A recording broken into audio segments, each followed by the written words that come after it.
百忙之中来参加今天晚上的座谈。首先呢，我们要非常感谢这一次主办单位，就是中华佛教职工卡举协会啊。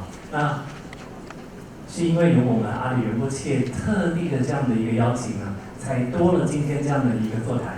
所以今天晚上呢，我们会用一种比较轻松的方式，不同于我们之前或是之后会办的几场法会活动啊，那样的一个比较这个严肃的庄重的一个气氛呢，比较不一样。所以今天呢，我来跟各位来做一个分享呢，也是用一个比较这个轻松的、开心的这样的一个方式。等一下呢，我们也来看看说是不是最后呢能够有一点点的时间来让大家也可以有机会跟台上今天的我们的尊贵的法王，还有3位我们在演艺圈非常重要的2位导演跟1位大明星来做一些互动。刚才大家听到我们的一个背景音乐，这个是我特地挑的，有没有人注意的去听？好不好听？好听哈，对不对哈？那今天晚上大家都吃饱没？呀不会哦，无怪都无什么力气哈，好不好听？好听哈。好，那我们可以大声的一个讲出来。所以等一下呢，如果说我们有这样的一个互动回答的时候呢，大家也大声的回答，好不好？很棒，这一次就进步了哦。所以我们的这个大的都是进步非常快的哈，一点就通，一点就懂啊。好，我们今天要讲的题目是什么呢？我们今天要讲的是人生。人生是多么大的题目，对不对？刚才在你们听的音乐当中，说做人要像什么？像什么？很棒，像镜子一样。然后呢，照亮自己，也照亮别人，对不对？还有呢，做人应该要像什么？很棒，像时钟。桂华真是太有慧根了啊！要像时钟啊，所以像时钟呢，怎么样？滴答滴的，不怎么样。任何1秒的时间都不要空过。还有一个，做人要像什么？有奖征答。很棒，我刚才好像听到了哈。做人要像一本簿子，写下人生的什么功与过。所以我们随时呢，应该怎么样？要去关照自己。我现在说的话，我现在做的事，是不是有具足佛法？或是说，我知道今天可能在我们的现场也不见得都是佛教徒，可能有一些是北大的学生，也有可能有一些是仰慕我们这个2位导演，不是我们大明星的名而来的或是我今天也看到我们的现场星光闪闪但是呢，因为我们的大明星都比较低调，我也不好意思直接这个提出来总之呢，非常谢谢各位呢来到今天的一个座谈会，希望今天可以带给大家满满的收获，满满的喜悦。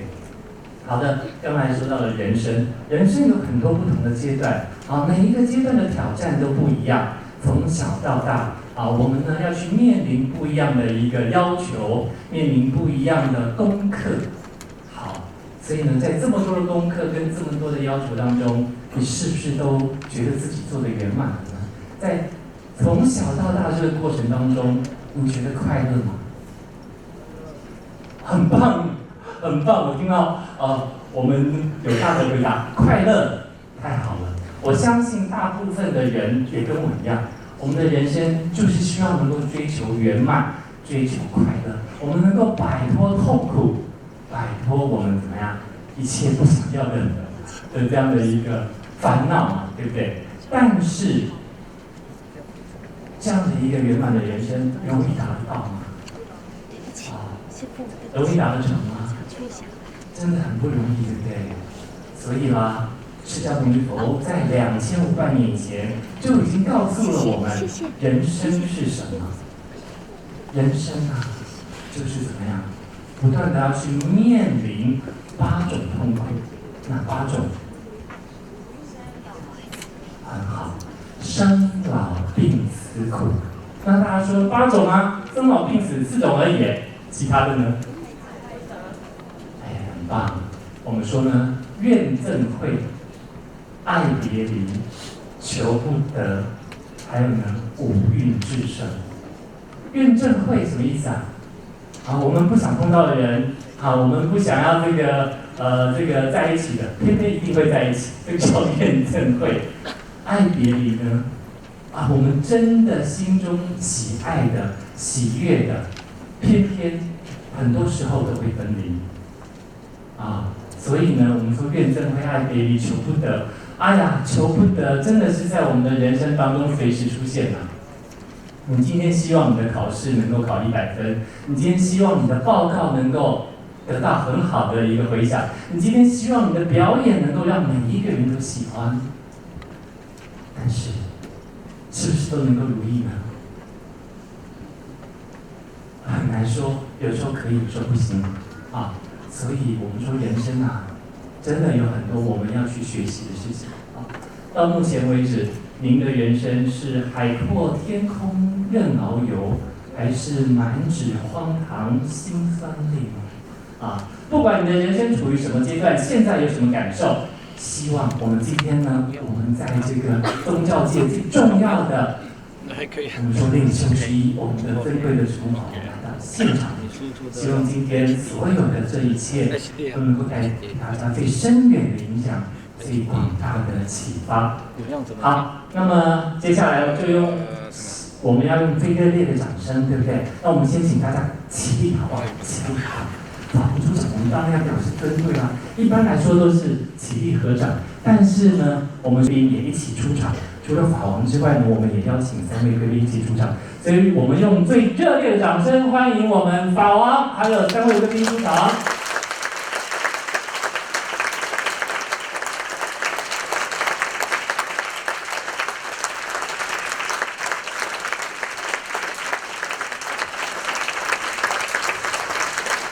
应该再大声一点我们没听到。恭喜法王，恭喜刘德谢。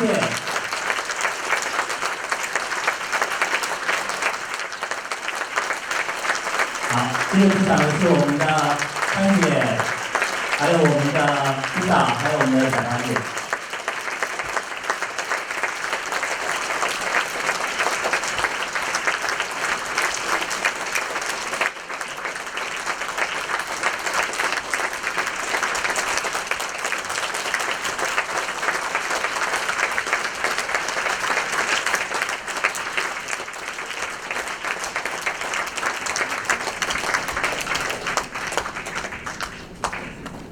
好的，大众请坐。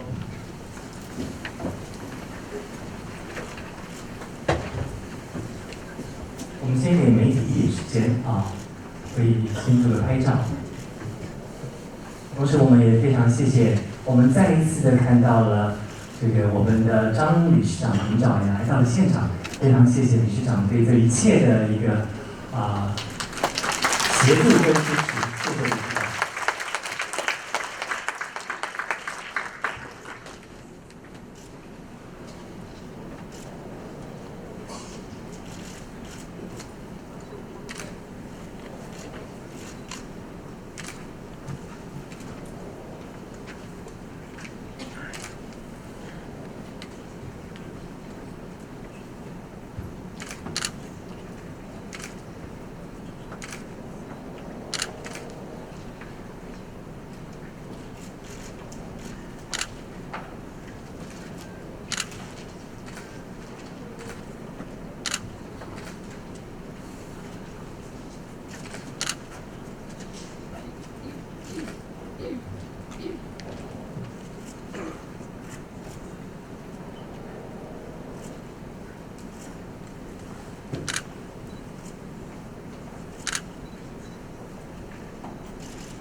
好的，那么首先，我们是不是可以先恭请尊贵的法王跟大家说几句话？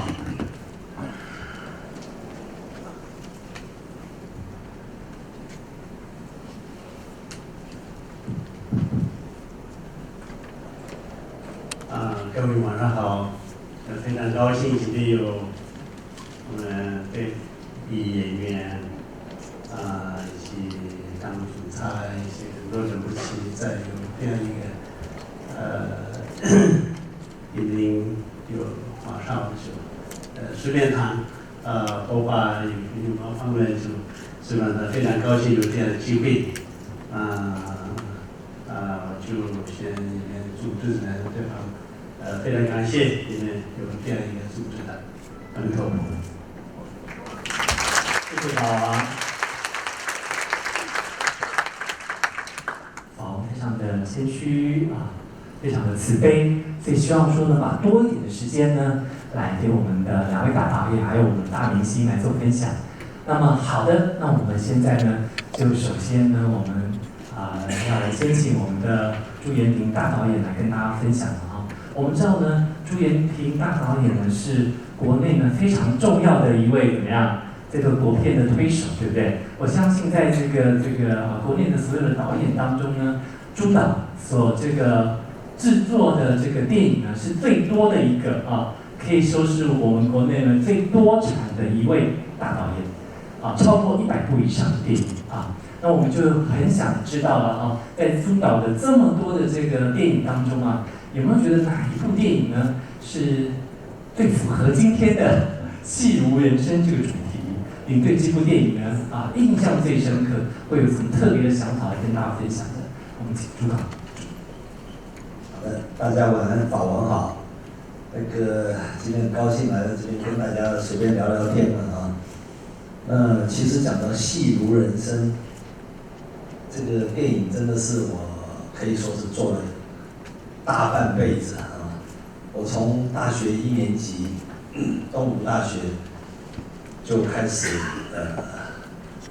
我是夜间部英文系，然后因为隔壁就是中影文化城，所以白天在图书馆的时候呢，就有那个群众演员的领班来说要不要演戏，我们就这样子就去做临时演员，然后进入这个圈子，第一天去演死人，就躺在那个地上，挺辛苦的，因为我们那时候大概有7个同学吧，都在图书馆，然后那个群众我记得是1天60块钱，酬劳，然后呢那个领班要拿30块，我们才只有30块钱，那其实拿多少钱不是重点，重点是女主角是谁嘛？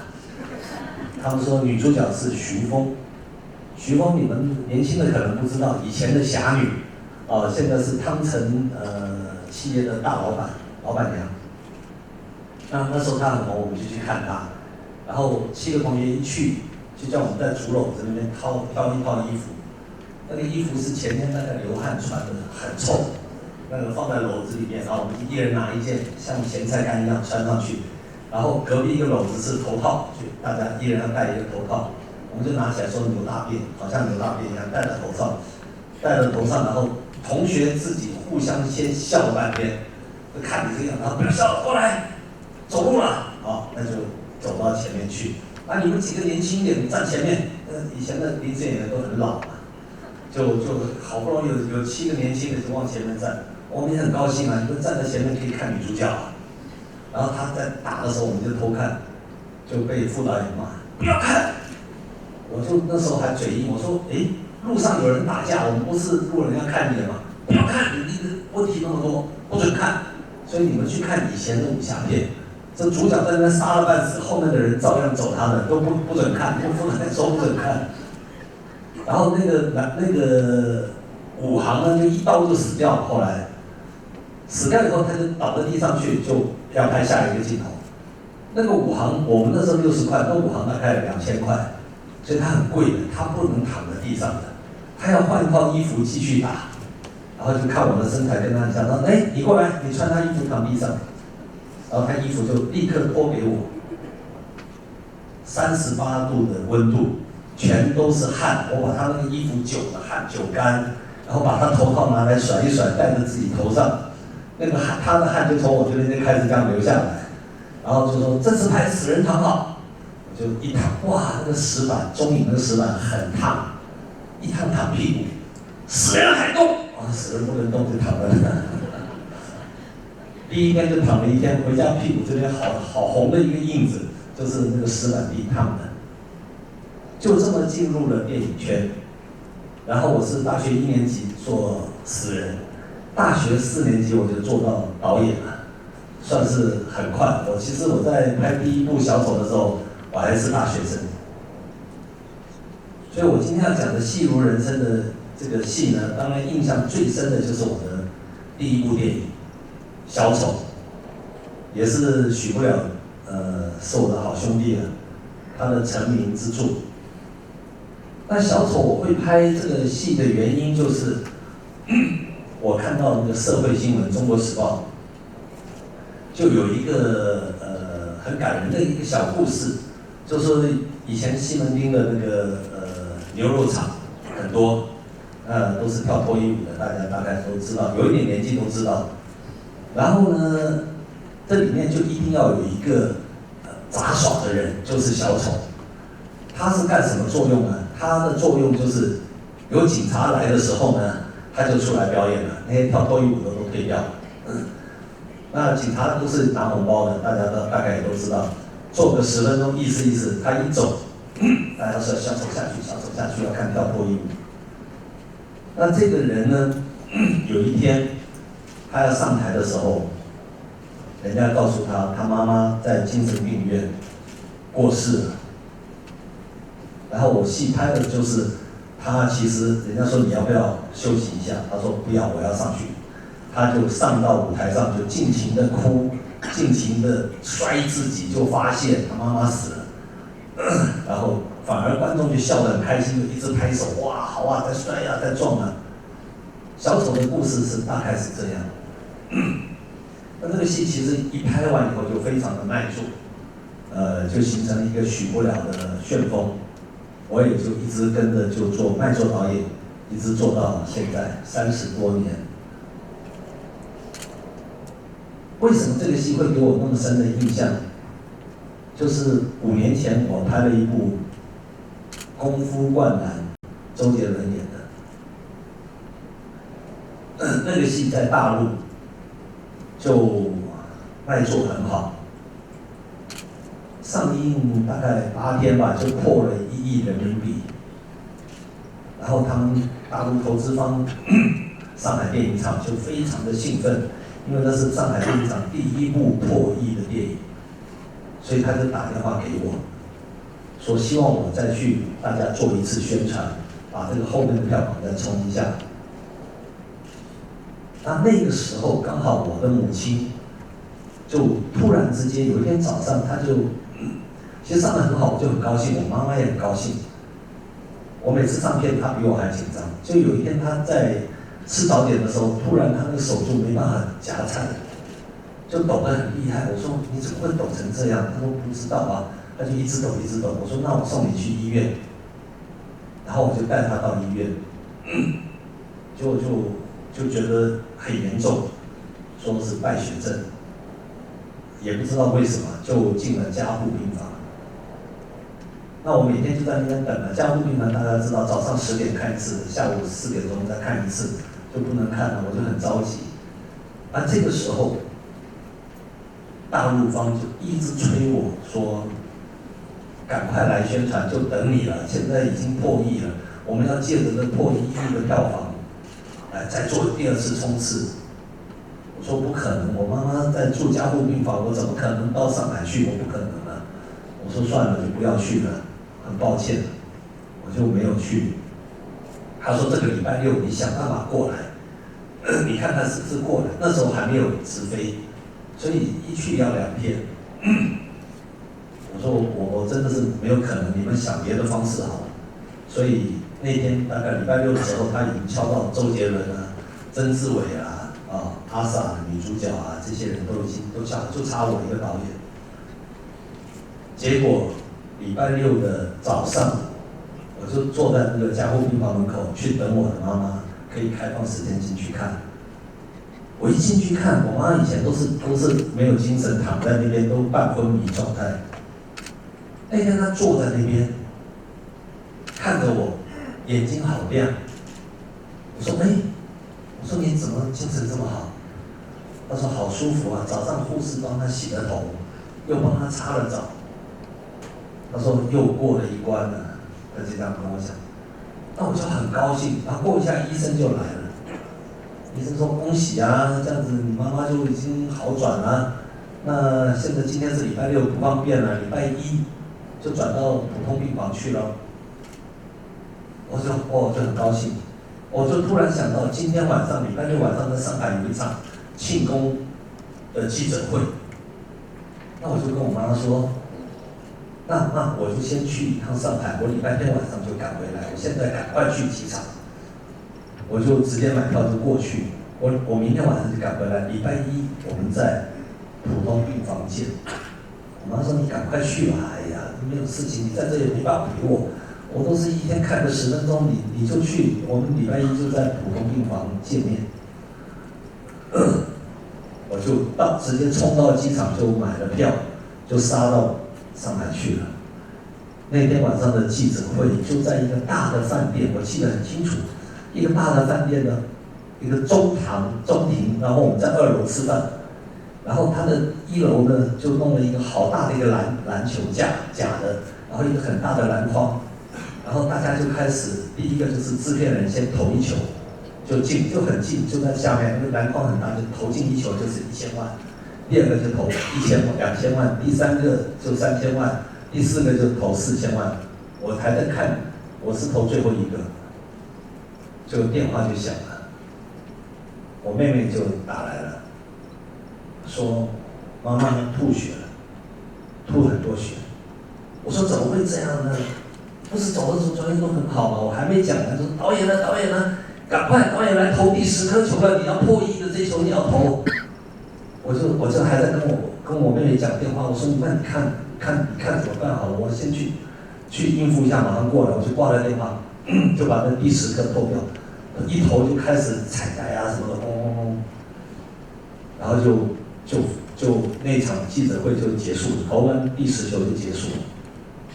当天晚上我们还要到上海旁边的一个大学，我忘了是什么学校，就是一个大学呢，他们那个大学在大礼堂，在他们大礼堂放《功夫灌篮》的电影，然后他们要我跟周杰伦还有曾志伟，我们整个剧组过去，在他们散场的时候我们过去。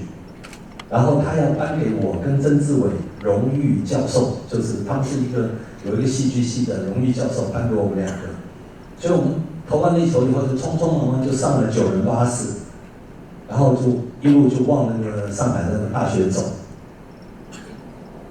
啊，车上大家就很开心嘛，因为那庆功宴嘛，然后曾志伟就一直在唱歌搞笑，周杰伦也很高兴，大家都在唱歌，我就收到简讯。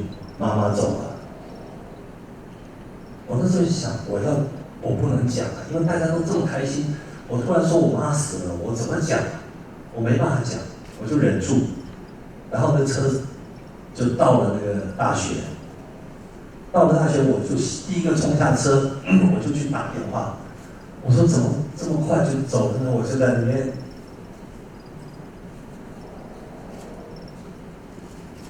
就很难过。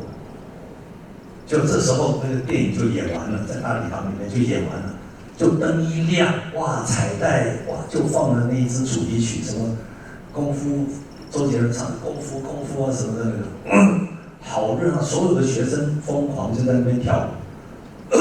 这个时候就要找我跟周杰伦上去领奖，我就在想我要不要上去了，我妈都走了，我还上去干嘛？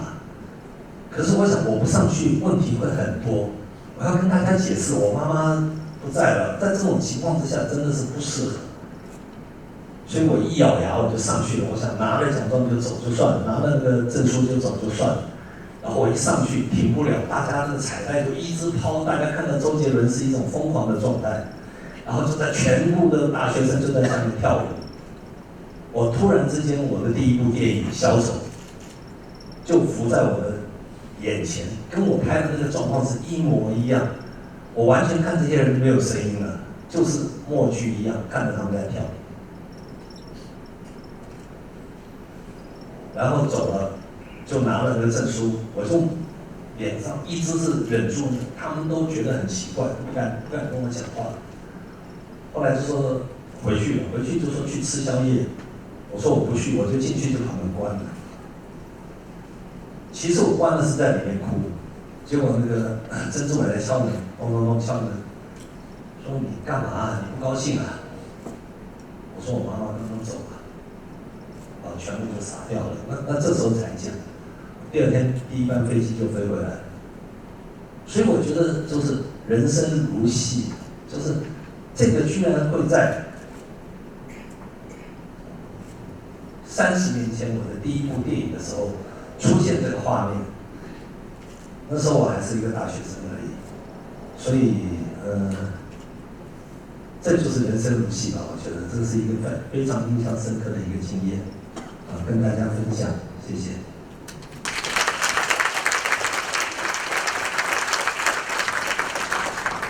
所以从导演的这样的一个经历当中，我们可以看得到，当初的《功夫灌篮》呢是非常卖座，票房非常好，造成非常大的轰动。在朱导的事业这么成功、这么一个巅峰的时候，但是他却必须去面临这样的一个人生中的遗憾。人生中又何止只有这样的一种遗憾呢？人生中太多的这种悲欢离合，我们该怎么去面对呢？我们该用什么样的坚强的一个心智，才能够去看待这所有的悲欢离合呢？所以，针对这些部分，我们是不是可以请珍贵的宝王来跟大家解释、开示？谢谢宝王。好，谢谢。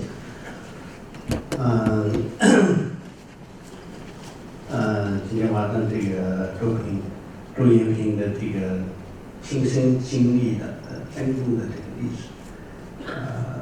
故事亲身经历的非常感动这也是我们每一个人生经过的经历的一种也是不发誓这方面也讲了很多。我们今天晚上我们讨论就是人生这个如戏戏如人生。所以这个我们实际上我们国在《大广大庄严经》里面讲到，就是我们这个生命无常如秋雨，有情死生似看戏这样一个讲，还有其他句。所以这是一个他这里讲到在印度就是秋天的时候，刚刚雨季完了，当然他这个云